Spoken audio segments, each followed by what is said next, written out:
Hello friends, அஸ்ஸலாமு அலைக்கும். நாங்கள் இன்றைக்கி நல்ல ஈஸியான மெத்தடில் நல்ல டேஸ்ட்டாக நல்ல சாஃப்டாக சாக்லேட் கேக் எப்படி செய்கிற அப்படின்னு தான் பார்க்க போகிறோம். நீங்கள் குயிக்காக ஒரு பார்ட்டி ஒன்றுக்கு செய்யணும் அப்படின்றாலும் இதை நினச்ச உடனே உங்களுக்கு குயிக்காக செஞ்சிட்டாலும் இது செய்கிறது நல்ல ஈஸி. நீங்கள் சர்வ் பண்ணுறண்டாலுமே குறைஞ்ச செலவோட நல்ல கூடிய வருமானம் வரத்துக்கு மாதிரி உங்களுக்கு இந்த கேக்கை செஞ்சு சேல் பண்ணுவோம். மேலும் பாருங்கள், இது நல்ல சாஃப்டாகவே வந்திருக்குது. நான் இதில் 4 கப் கோதுமை ஆட் பண்ணுறேன். இந்த கோதுமை சரியாக 500 கிராம். இந்த இன்க்ரீடியன்ட் அளவுகளை நான் டிஸ்கிரிப்ஷன்லேயும் கொடுக்குறேன், உங்களுக்கு வேணும்னா செக் பண்ணி பாருங்கள். இது கூட cocoa powder 1/4 cup measuring cup cocoa powder தான் எடுத்துக்கிறேன். அதில் 2 தடவை மாதிரி ஆட் பண்ணுறேன். பேக்கிங் பவுடர் 2 டீஸ்பூன் ஆட் பண்ணிவிட்டு பேக்கிங் சோடா ஒரு 1/4 டீஸ்பூன் அளவுக்கு ஆட் பண்ணிவிட்டு இப்போ இந்த ட்ரை இன்க்ரீடியன்ட்டை நல்லா வடித்து விடுறேன். நீங்கள் இந்த இன்க்ரீடியன்ட் அளவுகளை வச்சு கேக் செஞ்சால் இது சரியாக 2 kg அளவுக்கு இந்த கேக் வரும். இதில் 1/4 டீஸ்பூன் சால்ட்டும் ஆட் பண்ணிட்டு இதை நல்லா வடித்து விடுறேன். நீங்கள் பிகினர்ஸாக இருந்தால் கூட நீங்கள் பயப்படாமக்கி இதே மெத்தடுக்கு ட்ரை பண்ணி பாருங்கள். இது நல்ல டேஸ்ட்டாக வரும். இதில் இந்த மாதிரி கட்டி இல்லாமக்கி இதை நல்லா வடித்து விட்டுக்கணும். நீங்கள் இதுதான் ஃபஸ்ட் டைம் கேக் ட்ரை பண்ணுறீங்க அப்படின்னா உங்களுக்கு இதை விட கொஞ்சம் குறைவாக 1 kg அளவுக்கு மாதிரி நீங்கள் கேக் செய்யணும் அப்படின்றாலும் நான் ஏற்கனவே அந்த ரெசிபி போட்டுக்கிறேன். இதே கேக் ரெசிபி தான், உங்களுக்கு அந்த ரெசிபியை பார்த்தும் செய்யலும். இதே மெத்தடுக்கு நான் 1 kg அளவுக்கு மாதிரி செஞ்சு போட்டுக்கிறேன். அந்த ரெசிபியோட லிங்க்கையும் டிஸ்கிரிப்ஷனில் கொடுக்குறேன், செஞ்சு பாருங்கள். நீங்கள் பயப்படாமல் ட்ரை பண்ணுங்கள், இது நல்ல பர்ஃபெக்டாகவே வரும். இந்த மாதிரி இதை வடிச்சு விட்டதுக்கப்புறமா எல்லாத்தையும் மிக்ஸ் பண்ணி விட்டுக்கோங்க இந்த மாதிரி. இப்போ அடுத்தது இங்கால பவுடர் வெட்டி இன்க்ரீடியன்ட் ஆட் பண்ணணும். அதுக்கு 2 டீஸ்பூன் நெஸ்காஃபி பவுடர் தான் ஆட் பண்ணிக்கிறேன். உங்களுக்கு என்ன காஃபி பவுடர் வேணும்னாலும் ஆட் பண்ணிடும். இதில் 2 கப் ஹாட் வாட்டர் ஆட் பண்ணுறேன். இது நல்ல ஹொட்டோடி கொலைக்கு இது லைட்டாக மிக்ஸ் பண்ணி விட்டதும் இதில் சுகர் ஆட் பண்ணுறேன். சரியாக 4 கப் மெஷரிங் கப் அளவுக்கு தான் சுகர் ஆட் பண்ணுறேன். இது நான் ப்ரௌன் சுகர் தான் ஆட் பண்ணேன். உங்களுக்கு ஒயிட் சுகர் வேணும்னாலும் ஆட் பண்ணிடலாம்.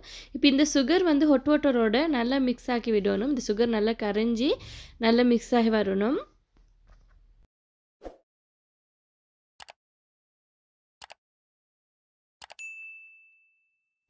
இந்த ஹாட் வாட்டர் கொஞ்சம் லைட்டாக ஆறி இந்த சுகரும் நல்லா கரைஞ்சி வந்ததுக்கப்புறமா இதில் மில்க் ஆட் பண்ணுறேன். ஃப்ரெஷ் மில்க் தான் ஆட் பண்ணுறேன். சரியாக 2 கப் மெஷரிங் கப் அளவுக்கு ஃப்ரெஷ் மில்க் ஆட் பண்ணுறேன். பொதுவாக எல்லாருக்கும் தெரியும் 1 கப் மெஷரிங் கப் அளவு 250 ml தான் வரும். இந்த மில்க் சரியாக 250 ml 2 ட்ரிப் ஆட் பண்ணிக்கிறேன். சரியாக 500 ml வர அளவுக்கு. இப்போ இதை நல்லா மிக்ஸ் பண்ணி விட்டதுக்கப்புறமா இது கொஞ்சம் ஆறிக்கணும். ஆறினதுக்கப்புறமா தான் நாங்கள் எக் ஆட் பண்ணணும். இதில் 4 எக் ஆட் பண்ணுறேன்.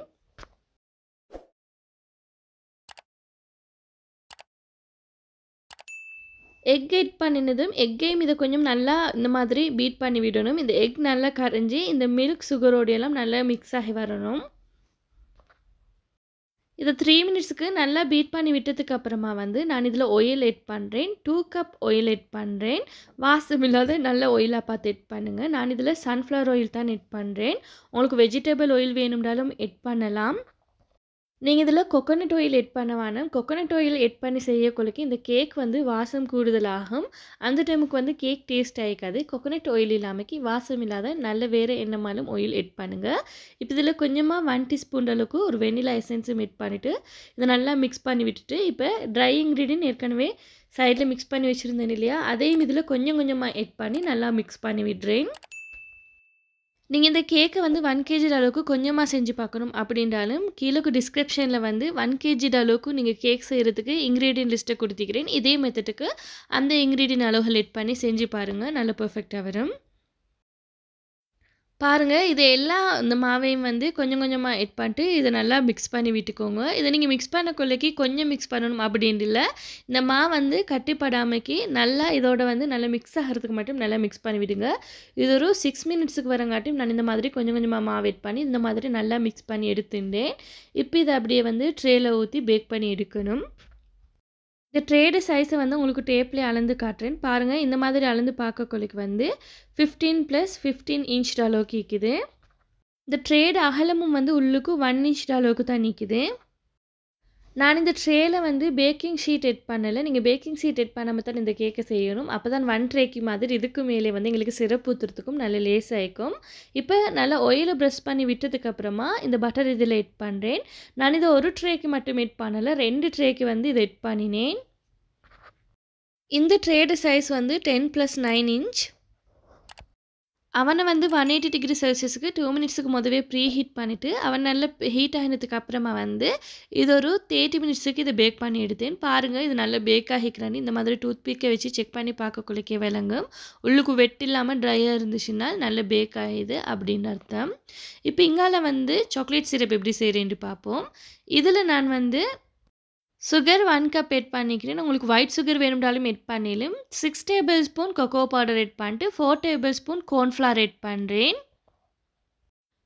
ஃப்ரெஷ் மில்க் வந்து 1 கப் எட் பண்ணி ஃபஸ்ட்டுக்கு இதை கரைச்சி விடுறேன். இது நல்லா கட்டி இல்லாமல் நல்லா கரைச்சி விட்டதுக்கப்புறமா இதில் மறுபடியும் 1 கப் எட் பண்ணணும். பாருங்கள் இது இந்த மாதிரி கட்டி இல்லாமல் கரைச்சி விட்டதுக்கப்புறமா இதில் மறுபடியும் 1 கப் ஃப்ரெஷ் மில்க் எட் பண்ணிவிட்டு இதை நல்லா கரைச்சி விடுறேன். இப்போ இதை வந்து ஸ்டவ்வை கொஞ்சம் மீடியம் ஃப்ளேமில் வச்சுட்டு இது இந்த மாதிரி நல்லா மிக்ஸ் பண்ணிக்கிட்டே இருக்கணும். இது ஒரு 3 மினிட்ஸ்லேயே நல்லா திக்காகி வரும். நீங்கள் 3 மினிட்ஸ் இதை மிக்ஸ் பண்ணி எடுத்தாலே போதும். லைட்டாக திக்காகக்கொள்ளக்கே இந்த சிரப் அப்படியே கேக்கில் ஊற்றணும். இது நல்லா சூடாகிக்கொள்ள தான் ஊற்றணும். பாருங்கள் இது உங்களுக்கு பார்க்கக்குள்ளக்கே விளங்கும். இந்த மாதிரி மிக்ஸ் பண்ணிக்கிட்டே இருக்கக்குள்ள நல்லா திக்காகி வந்துக்குது. இந்த மாதிரி இது பதத்துக்கு திக்காகி வரணும். இது 3 மினிட்ஸில் வந்து இது மிக்ஸ் ஆகி திக்காகி வந்துடும். இப்போ அப்படியே வந்து இந்த கேக்கில் ஊற்றுறேன். பாருங்கள் இந்த சாக்லேட் சாஸ் வந்து நல்ல ஹொட்டாக ஆயிக்கக்குள்ளக்கே நான் இதில் எட் பண்ணுறேன். இந்த கேக் வந்து நான் ஏற்கனவே நல்லா கூலானதுக்கு அப்புறமா தான் இதில் வந்து சாக்லேட் சாஸ் ஊற்றுறேன். கேக் வந்து பேக் பண்ணி எடுத்ததோடைய வந்து நான் கொஞ்சம் ஃப்ரிட்ஜில் வச்சுட்டு எடுத்தேன் நல்லா கூல் ஆகிறதுக்கு. இப்போ இந்த சாக்லேட் சாஸ் செட் பண்ணதுக்கு அப்புறமா இந்த மாதிரி நல்லா ஒரு ஸ்பெஷலாவால் நீங்கள் ஷேப் பண்ணி விட்டால் தான் இதோட லெவல் கொஞ்சம் நல்ல ஷேப்புக்கு வரும். இதுக்கு மேலே வந்து நான் கஜுவை கொஞ்சம் லைட்டாக க்ரஷ் பண்ணிவிட்டு இதுக்கு மேலே எட் பண்ணினேன். இதே மாதிரி நான் மற்ற ட்ரேலையும் வந்து சாக்லேட் சாஸை ஊற்றிட்டு இதுக்கு மேலே வந்து கஜு நட்ஸ் தான் எட் பண்ணினேன். இதை வந்து நல்லா கூலாகிறதுக்கு ஃப்ரிட்ஜில் எடுத்துகிட்டு வைங்க. இது நல்லா கூலானதுக்கு அப்புறமா இது உங்களுக்கு கட் பண்ணிவிட்டு சேவ் பண்ணிடலாம். நீங்கள் கட்டாயம் ட்ரை பண்ணி பாருங்கள் ஃப்ரெண்ட்ஸ். இது நல்லா பெர்ஃபெக்டாக வரும். இது உங்களுக்கு சேல் பண்ணுறனாலுமே இதே மெத்தட்டுக்கு செஞ்சுட்டு இதை நல்லா ஷேப்பான அளவுக்கு கட் பண்ணி எடுத்து உங்களுக்கு சேல் பண்ணுவோம். மேலும் நான் சாக்லேட் சாஸ் செய்கிறதுக்கு ஃப்ரெஷ் மில்க் எட் பண்ணினேன். உங்களுக்கு ஃப்ரெஷ் மில்க்குக்கு பதிலாக சும்மா ஹாட் வாட்டரில் வந்து நீங்கள் மில்க் பவுடர் வந்து ஒரு 3 டேபிள் ஸ்பூன் 1 கப் ஹாட் வாட்டருக்கு வந்து 3 டேபிள் ஸ்பூன் மில்க் பவுடரை நல்லா கரைச்சிட்டு இதில் எட் பண்ணி சாக்லேட் சாஸ் செஞ்சுருக்கோம். மேலும் அப்படி செஞ்சாலுமே நல்ல பெர்ஃபெக்டாக தான் வரும். நீங்கள் இந்த ட்ரேக்கு பேக்கிங் ஷீட் போடவே தேவையில்லை. இந்த மாதிரி நல்ல பாக்ஸ் ஷேப்பு கட் பண்ணிட்டு இது இந்த மாதிரி எடுக்கக்குள்ளக்கே இது நல்ல பெர்ஃபெக்டாக வரும். கீழக்கு வந்து ஒட்டி பிடிக்காமக்கு மாதிரி கட்டாயம் நீங்கள் ட்ரை பண்ணி பாருங்கள் ஃப்ரெண்ட்ஸ். இது நல்ல பெர்ஃபெக்டாக வரும். இந்த ரெசிபி உங்களுக்கு பிடிச்சிருந்தேன்னா ப்ளீஸ் ஃப்ரெண்ட்ஸ் லைக் பண்ணுங்கள், ஷேர் பண்ணுங்கள், கமெண்ட் பண்ணுங்கள். மறக்காமல் சப்ஸ்கிரைப் பண்ணிட்டு சைடில் இருக்கிற பெல் ஐக்கானை ப்ரெஸ் பண்ணிவிடுங்க. தேங்க்ஸ் ஃபார் வாட்சிங்.